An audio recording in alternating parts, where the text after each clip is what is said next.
Welcome to the Center for Universal Oneness. We are an open, welcoming, spiritual community that supports all faith traditions and invites you to join us on your spiritual journey. We host different speakers each week to guide and inspire us.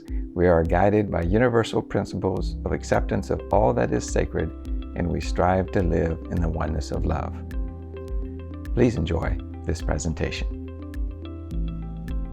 Today we have as our speaker Reverend Jim Gaither, and he is a veritable pillar of unity. He was ordained back in 1979.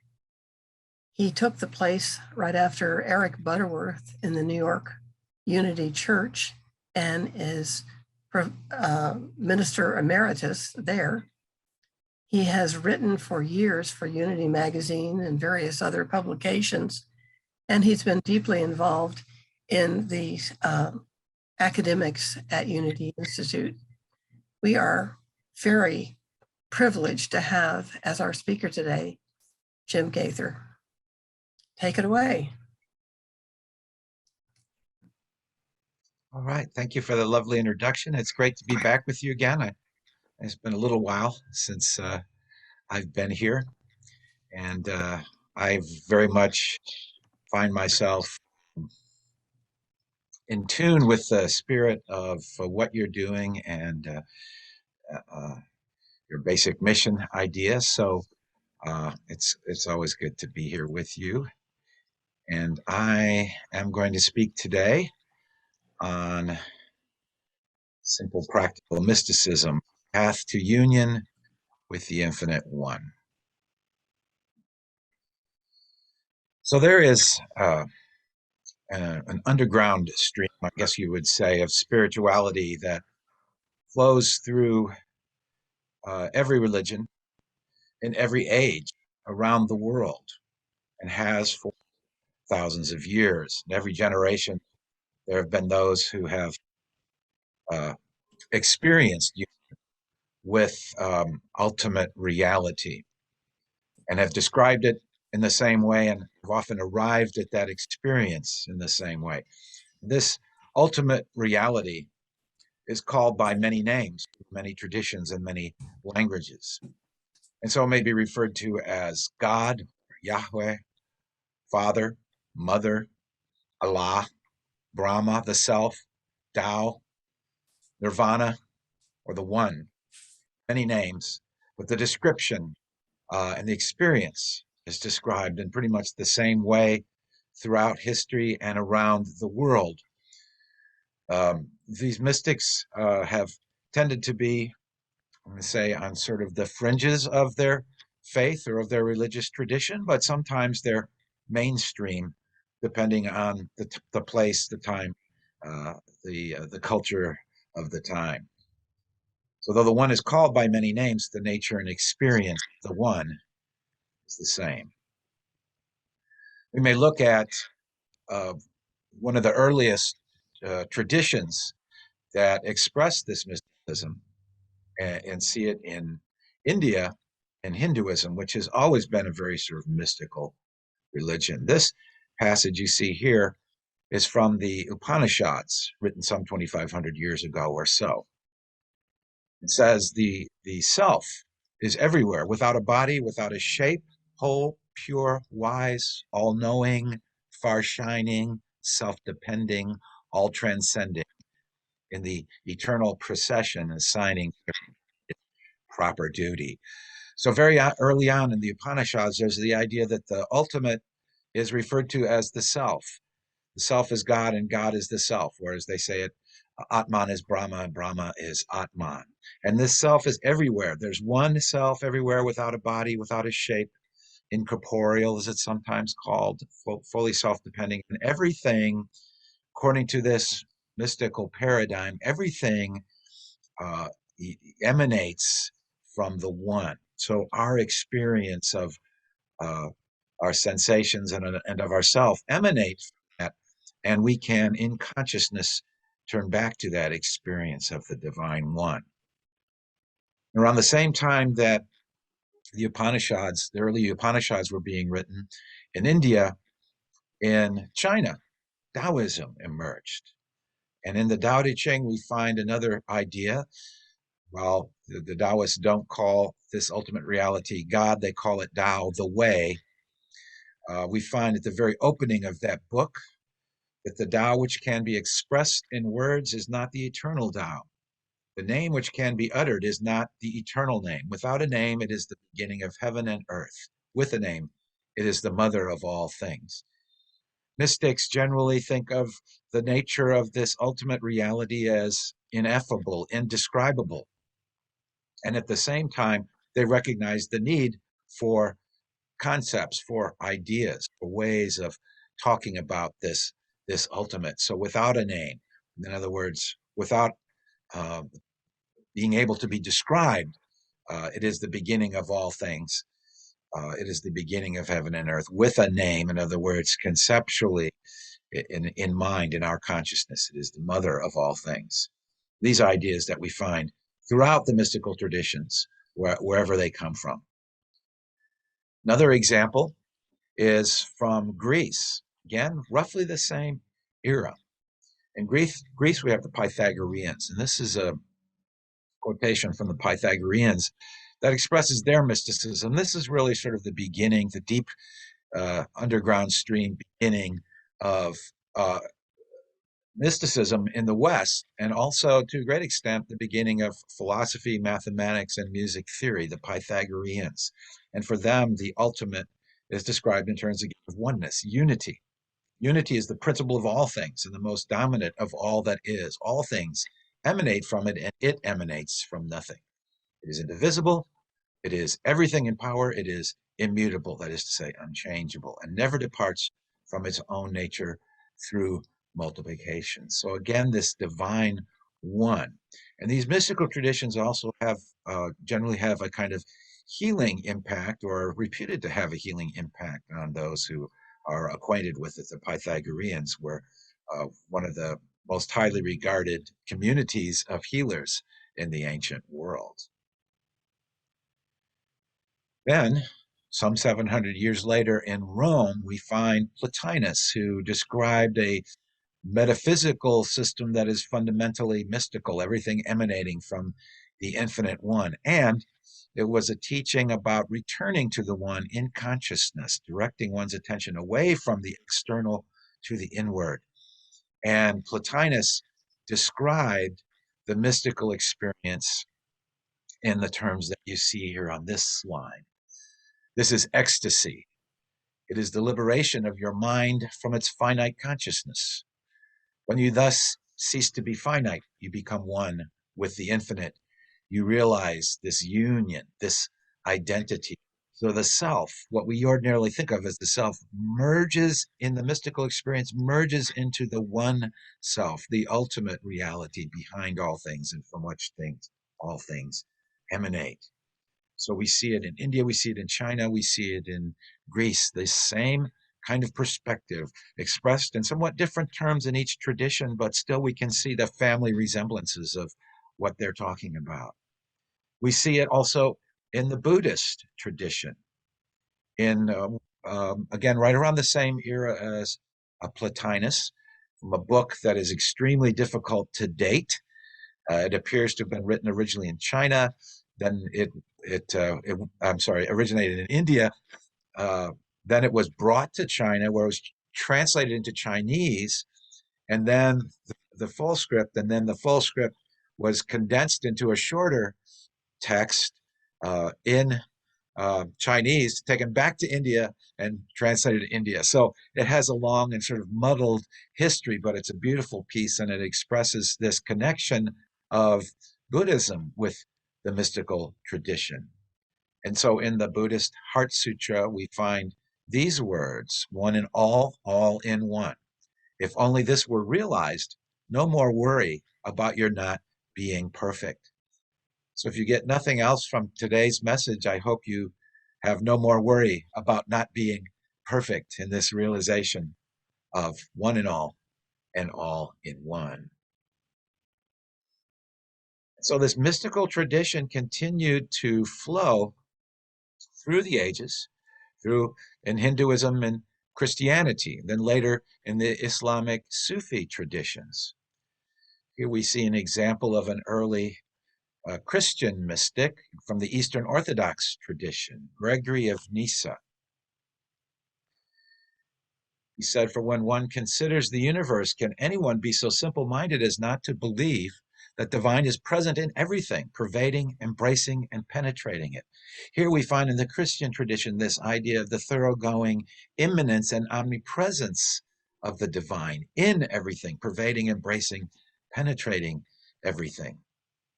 And so the practice, Nyssa, as the other mystics did, advocated for the practice of the contemplation of the divine in the various methods, whether they were called prayer or meditation, to try to attain that divine experience. And here he describes it, what this experience is.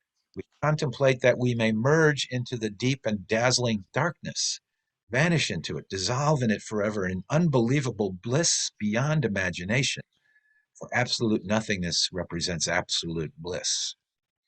We find this idea of the divine as infinite. We find it as the idea of the one, and we also find it in the traditions as nothingness. Why nothingness? Because again, there's no body, there's no form, there's no limitation on it. So it's not a thing in the ordinary sense, this experience. And again, it's described very often in terms of bliss or ecstasy, regardless of what part of the world or what era it is spoken of, those who've had the experience. From the Sufi tradition, again, which is a little later tradition, we find Al-Ghazali, who was one of the great Muslim theologians and mystics, who found himself engaged with the Sufis that were around him. They sometimes describe themselves as Gnostics, which just means knowers. And Al-Ghazali wrote that those Gnostics, on their return from their ascent into the heaven of reality, confessed with one voice that they saw naught existent there save the one real. They were drowned in the absolute unitude, and their intelligences were lost in its abyss.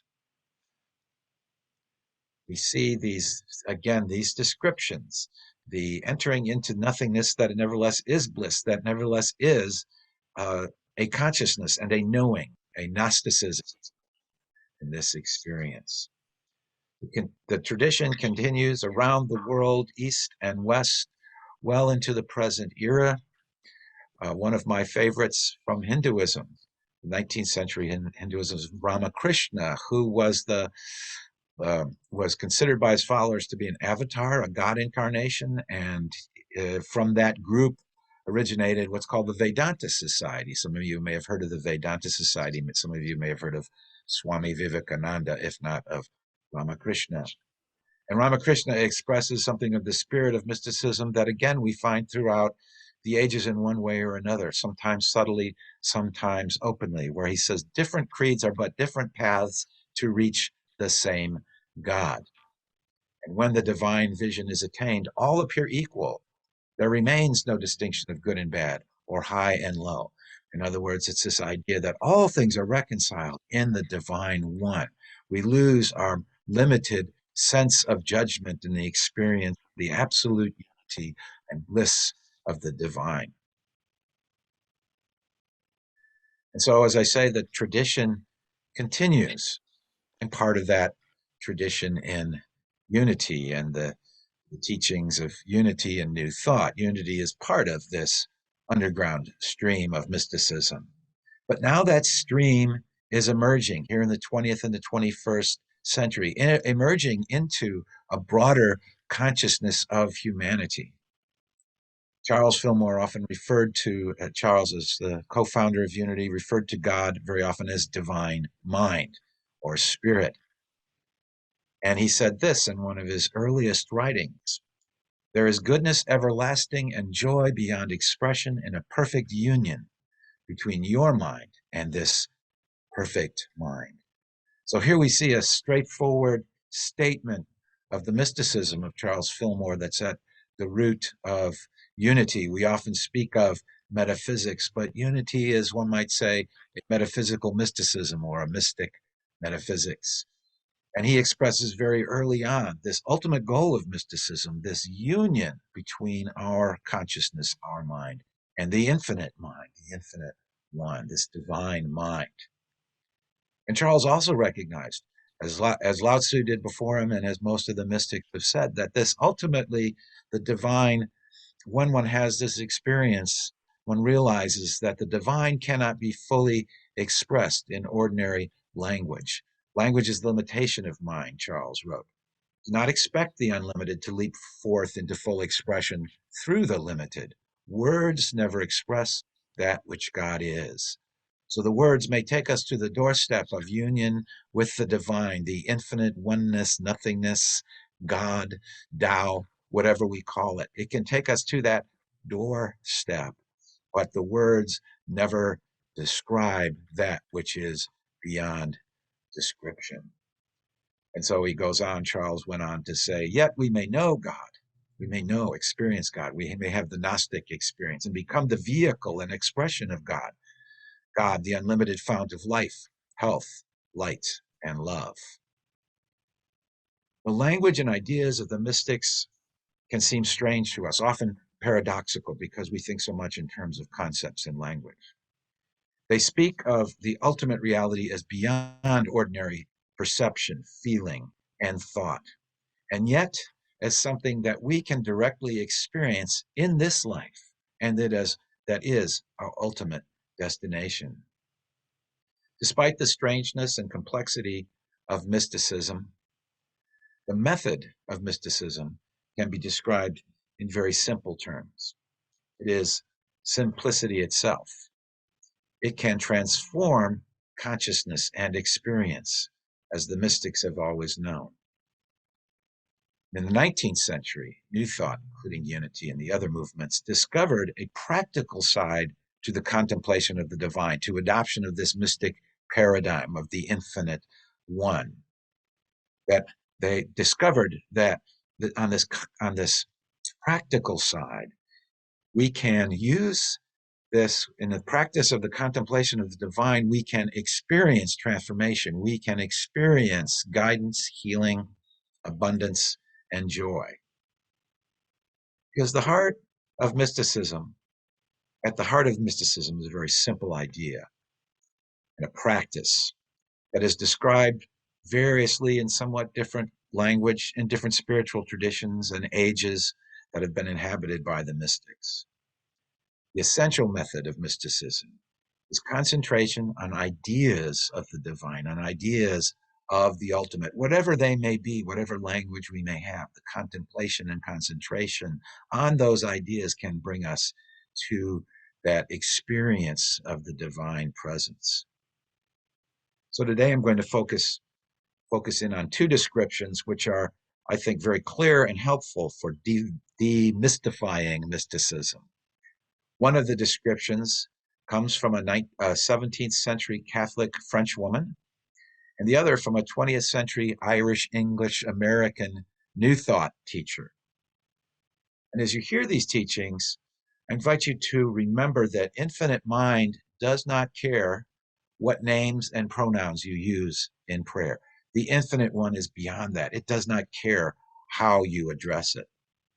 As Fillmore pointed out, finite language is incapable of fully describing the infinite. Just as we can understand the concept of infinite number, but we cannot get to the end of that series of infinite numbers. We know it means a limitless, endless series, but we don't know what the end is. So don't get hung up on the fact that as you read mystics in the past, they've called the divine reality God or used masculine pronouns for it. They sometimes have also used feminine pronouns, depending on the tradition. I invite you to take the attitude of a mystic, to take a divine attitude and remain undisturbed by past linguistic conventions. Let the meaning behind the words enter your consciousness and to transform your experience. So the first mystic I want to mention and talk about this simple path was a Catholic French woman of the 17th century named Jeanne GUYON. She's also commonly known as Madame Guyon. Her ideas on prayer, meditation, and mysticism attracted a significant following in her time and place, but also kept her in trouble with the Catholic Church. This sometimes happens. The mystics are at odds with the institutions. So she was expelled several times from different dioceses in France and was actually imprisoned in the Bastille for 8 years. However, her writings became very popular in Europe. She spent the final 15 years of her life in freedom and peace, a respected spiritual teacher with a constant stream of visitors seeking her guidance and her prayers. She is reputed to have helped many attain mystical experience and even healings. And so we can look to a wonderful piece of the vast literature of mysticism that Madame Guyon wrote. It's called A Short and Easy Method of Prayer, A Short and Easy Method of Prayer. And in that writing, she gives us a clear, simple, easy description, part of which I'm sharing with you here on this slide. Prayer, she wrote, is the application of the heart to God and the internal exercise of love. This is another idea that, again, we find throughout the history of mysticism. I bring it here in this quotation, but one could quote from many mystics on the importance of love and focus on love as a way to attain union with the divine. And so it's not just our thought that takes us and our concepts that take us to this experience of the divine presence. It's also directing our emotional nature through love to the divine. We all have this capacity to love and to direct it in contemplation to the divine as a part of, one might say, the spirit or the soul of prayer. And then she says, interestingly, nothing is so easily obtained as the possession and enjoyment of God. For in him we live, move, and have our being. And he is more desirous to give himself unto us than we can be to receive him. This idea of the mystics is that the presence is everywhere, all the time, in all things, in us.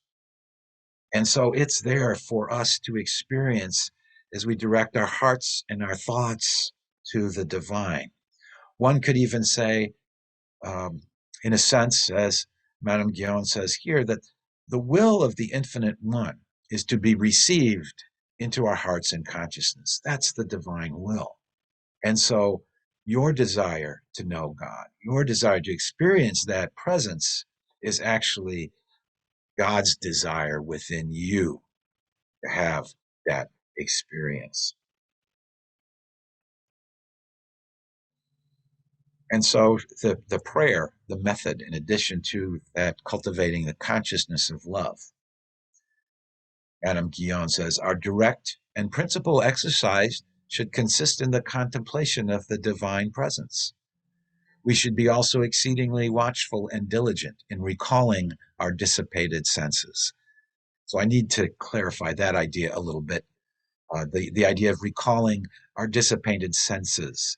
Another mystic, St. Teresa of Avila, and people of her era referred to this process of recalling the dissipated senses, referred to it as recollection. That's the language she used. In India and Hinduism, in the yogic system, there's a name for it. It's one of the 8 limbs of yoga, pratyahara, the drawing of the intention inward. So this is, the mystics describe a process of bringing our attention from the outer realm, the realm of the senses, even the realm of the body, inward, because that's where we find the divine really within ourselves, within our own consciousness, if you will. And the method, she says, they should practice is this. They should first learn this fundamental truth that the kingdom of God is within them, and that it is there, only it must be sought. So she's quoting Jesus here as mystics in the Christian tradition tend to do. This is one of the most popular passages that we find in the mystical writings of Christianity, Catholicism and Eastern Orthodox, and even in Protestantism. This reference to this one passage where Jesus says, the kingdom of God is within you. So we take it that Jesus had this mystical insight and recognized the divine presence, not off in the future, not somewhere up in the sky, but here now within us. And we must seek it. Seek first the kingdom. So what do? We draw our attention inward. We contemplate the divine. Madame Guyon recommended really just praying the Lord's Prayer, but repeating phrase by phrase and contemplating each one to try to get at the sense of what each passage was saying. The mystics through the ages have had many methods, concepts, prayers that they have used, but it all boils down to a focus on this divine inwardness. And then she also says, I would warmly recommend it to all never to finish prayers without remaining some little time in respectful silence. It's in the silence, beyond our concepts, beyond our thoughts, beyond even our feelings, that the divine does its work. And so it is important at some point to let go of the words and simply be open and receptive. And the spirit within you will let you know when that time is, when it's time to simply let go. Madame Guyon described this mystical path as abandonment, not the idea of being abandoned by God or abandoning the world, but to be fully, enthusiastically, passionately open to and seeking the divine presence, letting go of all our external concerns, at least during the time of prayer, to let go of those external concerns and our internal worries, to fully focus our attention on the divine. So this abandonment, this letting go, as we say in Unity, this releasing of external concerns and of internal things, our worries, our psychology and personality ideas and thoughts, giving that all up, giving up all our concerns into the hands of God, forgetting ourselves and thinking only of him. So that is Madame Guion's from the 17th century, her description of this mystical path, this simple idea of contemplating the divine and abandoning all things or letting go of all things to fully make that focus and that intention to experience divine union.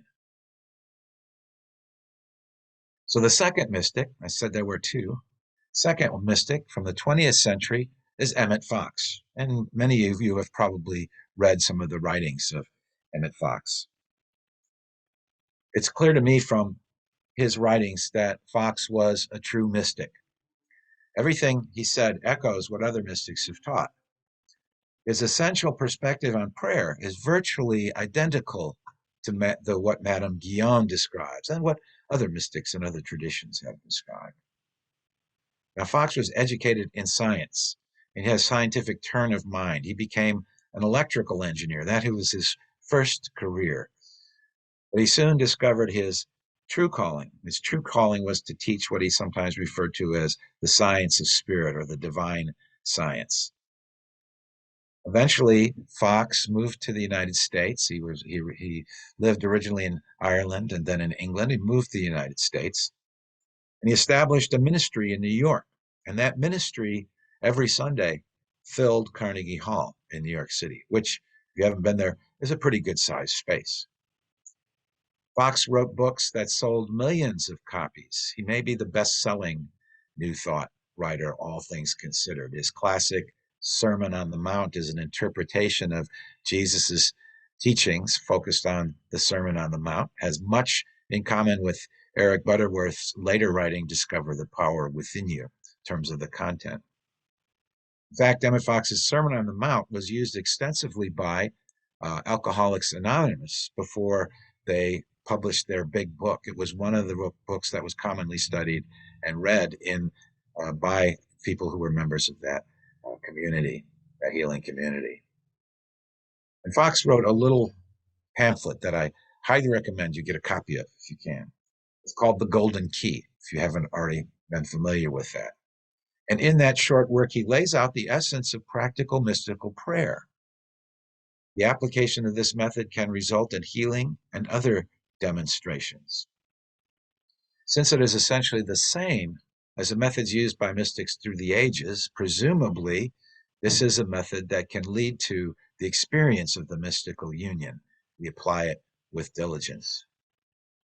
The first time I consciously applied this method, the golden key, as he called it, I was experiencing a sore and swollen throat, which had been bothering me for a while. I had difficulty swallowing. And so I decided to golden key it, as Fox puts it. So the golden key, again, was withdrawing attention from the problem situation, focusing on the divine presence, focusing on our ideas of God. And in that meditation, I went so deep into meditation that I kind of lost sense of time and space and myself and my body at one point. And then I sort of came out of the meditation naturally and rather suddenly. And I quickly realized that as my attention came back to my body and the outer world, I realized that my throat was completely healed. It was no longer swollen. It was no longer sore in that moment. So now in praying with others, I just think of them first and open to a feeling of connection. And then I focus on ideas about God, the infinite one. So here are a few key passages from the Golden Key. This first one that you see on the slide. In scientific prayer, again, Fox's focus was always this idea of being scientific, something that is experientially workable. In scientific prayer, it is God who works and not you. So your particular limitations or weaknesses are of no account in the process. You are only the channel through which the divine action takes place. And your treatment will really be just getting yourself out of the way. Again, what Madame Guyon called abandonment, getting yourself out of the way. And I love this thought that expresses that your particular limitations or weaknesses are of no account in the process. We all have our ideas, our little feelings of insecurity, our self-judgments. And it's important to get past this sort of whole notion that our worthiness or our moralness or our strengths or anything to do with our personality has anything to do with prayer, has anything to do with the divine. We need to set that stuff aside in prayer. It doesn't matter to the divine, just as it doesn't matter to the divine one what you call it, as long as your intention is clear. And so in the Golden Key, he goes on to say that all that is absolutely essential is to have an open mind and sufficient faith to try the experiment. Apart from that, you may hold any views on religion or none. Charles Fillmore's experience, he was skeptical about this whole practice of New Thought, but he thought he would give it a try with an open mind. And so he treated it as an experiment. And this is what Fox is saying. In a sense, it doesn't matter what your religious beliefs are, whether you have any at all. You can do this as an experiment and basically get the same results. The actual method is simplicity itself, he writes. All you have to do is this. Stop thinking about the difficulty, whatever it is, and think about God instead. Work by rehearsing anything or everything that you know about God. So he said, a way to go in with an intention, whatever's bothering you, if you're need a healing for yourself or for others or supply, you let that go by simply saying, as he put it, I'm going to golden key this now. And so the intention is set, and then one simply thinks about everything I know about God, no matter what that may be or how limited that may be. Fox is here suggesting that whatever you happen to believe about God or the divine ultimate or whatever we call it is sufficient to apply the golden key. Even the simple idea God is love is sufficient to begin with. And of course, the more you study, the more you reflect, the more ideas you will find for the contemplation of the infinite. Study of mystical writings, of Unity and New Thought books will provide more and deeper ways to think about God in these times of prayer and contemplation, in these times of golden keying our situation. So again, The actual method is simplicity self. All you have to do is stop thinking about the difficulty, whatever it is, and think about God instead. It's as Madame Guyon said, abandoning yourself to God. The demonstration over illness or other challenges is not the objective of mystic contemplation, but a natural effect of abandoning yourself to God to experience that divine presence, because wherever that presence is, there also is health and life, an abundant supply of all things, and wisdom for guidance, and so on and so forth.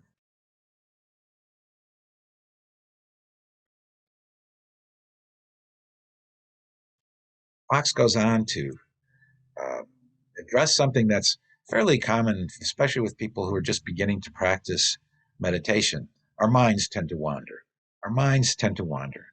We may find ourselves thinking when we first start prayer meditation, oh, this is ridiculous. I've got to do something, or I've got these things coming up, or this is boring. We have all these kinds of thoughts that enter in and disrupt our concentration. And so Fox simply and clearly suggests every time you find your attention wandering, in this time of contemplation, in this time of golden keying, every time you find your attention wandering, just switch it straight back to God. So in other words, okay, notice the thought, but then once you've noticed the thought, redirect your attention. And he says, leave the question of ways and means strictly to God. You want to get out of your difficulty, that is sufficient. You do your half, and God will never fail to do his. And so, again, an important thing is to recognize that our desires or our preconceptions of how something ought to be solved are irrelevant to this process. And so what we get, how the change takes place, and as Fox puts it, as God does God's half, we may experience in ways that are unexpected. Sometimes we are led in this time to a particular affirmation or treatment. Sometimes we receive guidance. Sometimes we receive unexpected blessings, things that we did not have in our own minds, in our ideas about what needed to happen. And really, when the difficulty is solved, we don't care how it happened. We just gratefully acknowledge the source.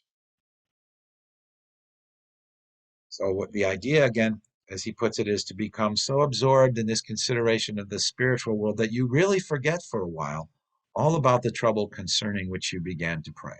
You will presently find that you are safely and comfortably out of your difficulty, that your demonstration is made.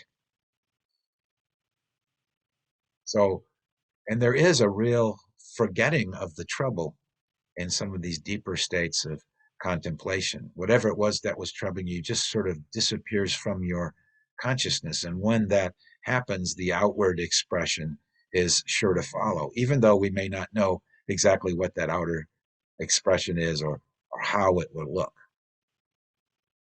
Mystic path involves focusing on the divine presence, not just in times of prayer, as we have been discussing here, but even in the midst of activity, we can remember the presence of the divine. And the more we practice this golden key, this contemplative prayer, the more frequently we feel the divine presence, not only in prayer, but at other times during the day. And so at some point, we come into the realization that Charles Fillmore spoke of in his very early writings. And so I remind you again of this idea that the mystics have always expressed. There are goodness everlasting and joy beyond expression in a perfect union between your mind and this perfect union. And so now I would like to close and invite you to share with me the practice of the golden key. I'm going to invite you to move through that process with me. And so we begin by drawing our attention inward. The great teachers of yoga, Patanjali, set out the 8 limbs of yoga, and the path of meditation really begins with finding a comfortable position, a comfortable but alert position, what is called an asana in yoga. But it doesn't have to be one of those formal exercises. You simply sit alertly and comfortably in your chair. Find a place where your body feels balanced.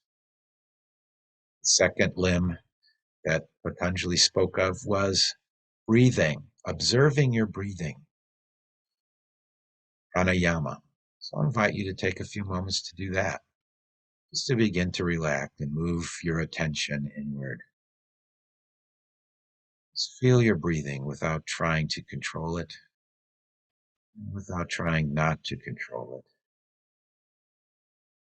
it. It is a natural rhythm of our connection to divine life that we experience physically as the rhythm of our breathing, the rhythm of our heartbeat. Now simply feel that breath and let yourself relax. If there is any condition in your life that you wish to address, whether it's feeling for yourself, for someone else, or a concern about supply, whatever it may be, I invite you to golden key it now. Simply set the intention. I'm going to turn this over to the Infinite One and fully focus on divine presence. The shorthand for this is Emmett Fox's. I'm going to golden key this now. So simply set that attention, an intention to set it aside and begin to focus on everything that you know about God.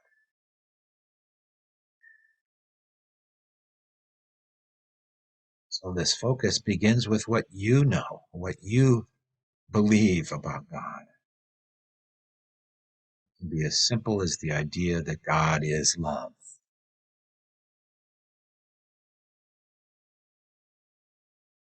I focus on that statement of first principle in New Thought, that there's only one presence and one power in the universe and in my life, God the Good.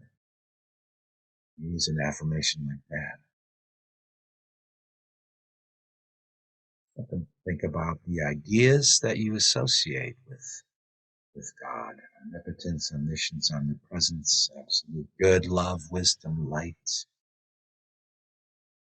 or a name of God, or names of God.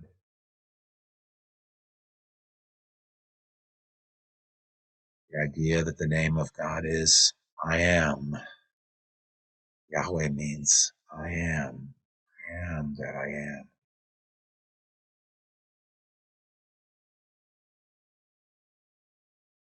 The Hindus express it, Atman is Brahma, Brahma is Atman. The self is God, God is the self, the I am, the Aum.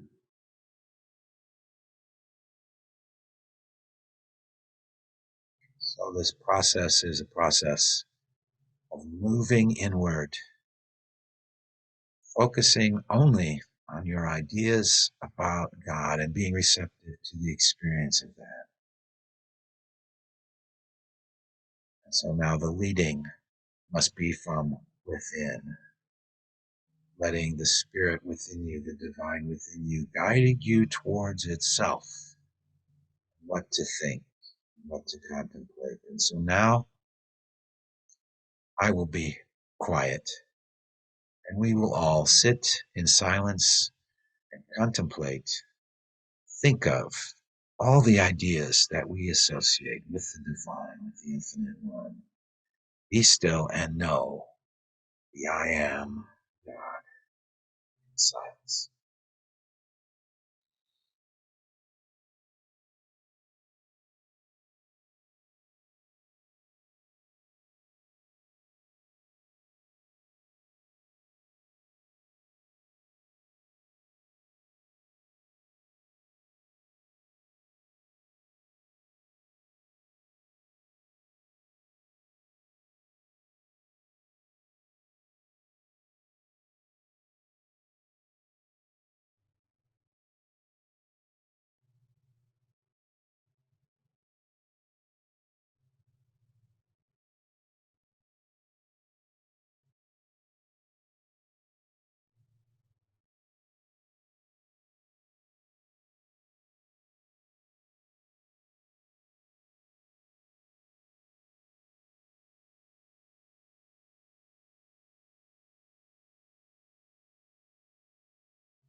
If you find your attention drifting, simply bring it back to the thought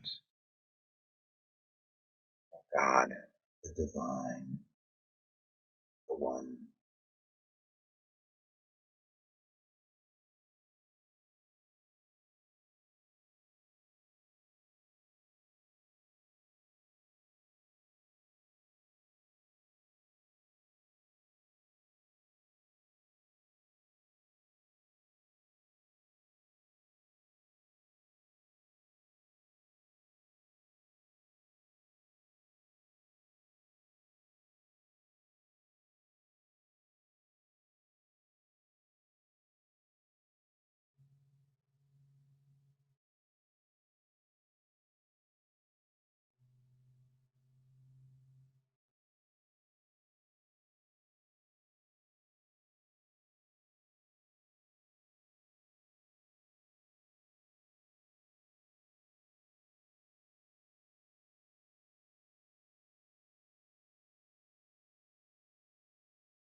And now we let go of all words, thoughts, and concepts and simply be in the stillness and the silence.